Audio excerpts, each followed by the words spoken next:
All parties catch نے بلوچستان میں تعلیمی اداروں میں مادری زبان میں پڑھانے کا مطالبہ کر دیا۔ بلوچستان کی تعلیمی اداروں میں پرائمری سطح پر فوری طور پر اسکولوں میں بلوچی، براہوئی، پشتو زبان میں تعلیم کا سلسلہ شروع کرنے کے ساتھ ساتھ تمام پرائمری اسکولوں میں مادری زبان میں پڑھانے کے لیے اساتذہ کی پوسٹیں کریٹ کرنے کا مطالبہ۔ اس حوالے سے آل پارٹیز کیچ اور ماتی زبانانی دیمروی مجلس کے رہنماؤں کا مشترکہ اجلاس BNP عوامی کے الیکشن سیل آفس تربت میں منعقد ہوا، جس میں آل پارٹیز کیچ کے رہنماؤں اور ادبا کمیٹی کے رہنماؤں نے شرکت کی۔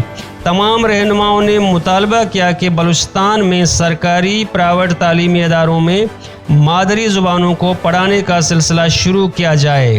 شرکا نے فیصلہ کیا کہ گوادر، پنجگور، کوئٹہ اور بلوچستان بھر کے ادبا تمام سیاسی رہنماؤں سے رابطے کیے جائیں گے اور ہر ضلع میں عوام کو اپنے اس حق کے لیے آگے آنا چاہیے۔ انہوں نے کہا کہ ڈاکٹر عبدالمالک بلوچ کی حکومت نے ایک بل پاس کی تھی جس کے بعد مادری زبانوں میں پڑھانے کا سلسلہ شروع ہوا تھا، لیکن موجودہ حکومت کے آتے ہی یہ سلسلہ بند کیا گیا۔ اجلاس میں پرزور مطالبہ کیا گیا کہ اس سلسلے کو دوبارہ شروع کیا جائے۔